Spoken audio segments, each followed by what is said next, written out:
तेल्हारा तालुक्यातील अडगाव बुद्रुक येथे 31 वर्षांपूर्वी एकत्र शिकत असलेल्या जिल्हा परिषद कनिष्ठ महाविद्यालयाच्या विद्यार्थ्यांनी एकत्र येत स्नेहमिलन सोहळ्याचे आयोजन केले होते। शैक्षणिक सत्र 1993-94 मध्ये इयत्ता 10वीत शिकलेल्या माजी विद्यार्थ्यांचा स्नेहमिलन सोहळा शाळेमध्ये 22 मार्च रोजी आयोजित केला होता।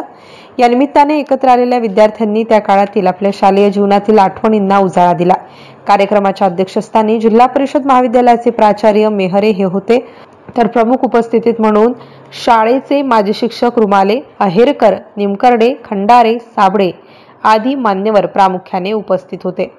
सर्वप्रथम राष्ट्रगीत व नंतर सावित्रीबाई फुले यांच्या प्रतिमेचे पूजन व दीपप्रज्वलन करून कार्यक्रमाला सुरुवात करण्यात आली।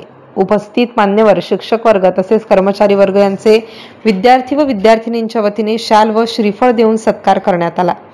या कार्यक्रमाच्या यशस्वीतेसाठी सुभाष दवणे, शेख जमीर, राजू बुटे, नारायण पत्की, मोहन डांगे, गोपाल बोदडे, नाना देशमुख आदींनी विशेष परिश्रम घेतले। MCN न्यूज मराठी करिता दीपक रेळे, अडगाव सर्कल।